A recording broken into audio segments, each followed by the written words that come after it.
E aí, pessoal da terceira série, vamos aos nossos polinômios.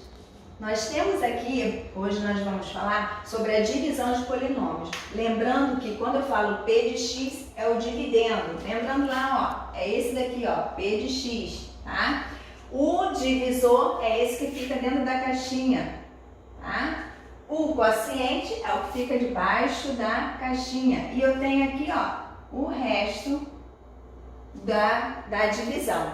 Se o resto for igual a zero, então significa que ele é divisível, que o polinômio P de x é divisível por D de x. Então eu sei que o grau do quociente, ó, o grau desse daqui, vai ser o grau do polinômio menos o grau daqui. Se ele tiver aqui x elevado a 3 e aqui x ao quadrado, então esse daqui vai ser x elevado a 1, vai ser 3 menos 2, tá? Ou o quociente igual a zero significa que o grau do polinômio sempre vai ser menor do que o grau do divisor daqui, ó, tá? Depois eu tenho o teorema do resto. Olha que legal o teorema do resto. Eu não preciso calcular quando eu quero saber o resto. Basta eu fazer, olha só, menos b sobre a. Vou pegar isso quando o polinômio é do primeiro grau, hein? Olha lá a dica. Eu vou pegar o polinômio, o valor que está no coeficiente do x vai ficar no denominador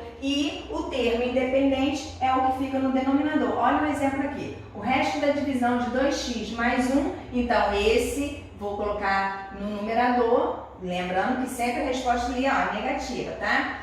Se tiver o grau aqui negativo, vai virar positivo. Se tiver o termo negativo, ele vira positivo. Sobre o valor de A, que é 2. O exemplo desse daqui, eu tenho 2 dividido para o 1, que vai dar menos 2. Lá na nossa videoconferência, nós vamos praticar mais. Até lá!